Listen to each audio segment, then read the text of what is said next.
So mga kaibigan, sa naging pagkatalo nga po ng Barangay Ginebra kontra po sa koponan ng NLEX Road Warriors, umabot po sa overtime ang kanilang laban na nagkaroon po ng score na 103-99. At ang inaalala din natin dito mga kaibigan, dahil nga nagkaroon din ng muscle cramp itong si Justin Brownlee, yung kalagayan po ng kanyang tuhod. Pero ayon na rin po kay Coach Tim Cone, wala po itong serious na knee issue or anything like that na mas malala yung injury sa tuhod. Wala naman po mga kaibigan. So ano nga ba yung mga dahilan kaya po natalo ang Barangay Ginebra dito nga po sa koponan ng NLEX Road Warriors? Marami nagsasabi hindi naman daw kalakasan na koponan ng NLEX pero natalo etong Barangay Ginebra, which is wala pa rin yung consistency ng kanilang play. Minsan nananalo, minsan naman natatalo. So yung sistema hindi pa rin nagpipit at hindi po na i-apply ng maayos. So far nung first half ng game, maganda naman ang performance ng Barangay Ginebra.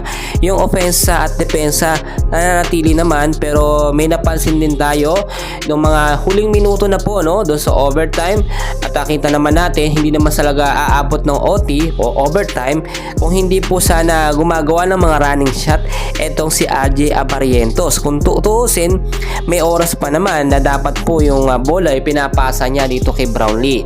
So ang sinasabi natin dito, nagtatry si Abarientos ng mga fancy shot, yung akala natin mga ilang minuto or last sa minute na yung papasok ang bola pero malayo naman. Maraming nakapansin dyan mga kaibigan na dapat yun po ang iwasan ni RJ Abarientos. Doon nabigyan naman siya ng magandang minuto pero hindi po yung sumasapat.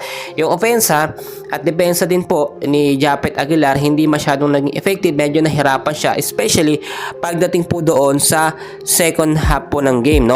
Ang tulad ng aking sinasabi po ulit-ulit mga kaibigan, kailangan talaga ng another big man po ng Barangay Ginebra. Kasi nga naman kung hindi sila kukuha ng another big man, wala pong kapalitan.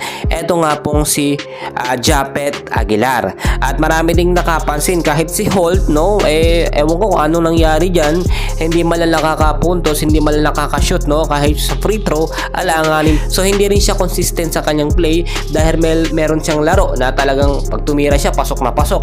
Kahit sa labas pa, 3-point shot, ilang sunod-sunod yun. Pero sa naging laban ngayon, anong nangyari mga kaibigan? So wala ding consistency itong si Stephen Holt na dapat po ginagawa niya pag ganitong laban.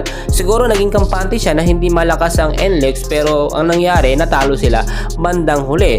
Umabot pa nga po yun sa OT. So sa next game ng Barangay Ginebra mga kaibigan, o mga kalaban nila, eto nga pong Meralco Bolts, best of 5 series. So magkakaharap dito si Brownlee at si Durham, rematch po yan mga kaibigan.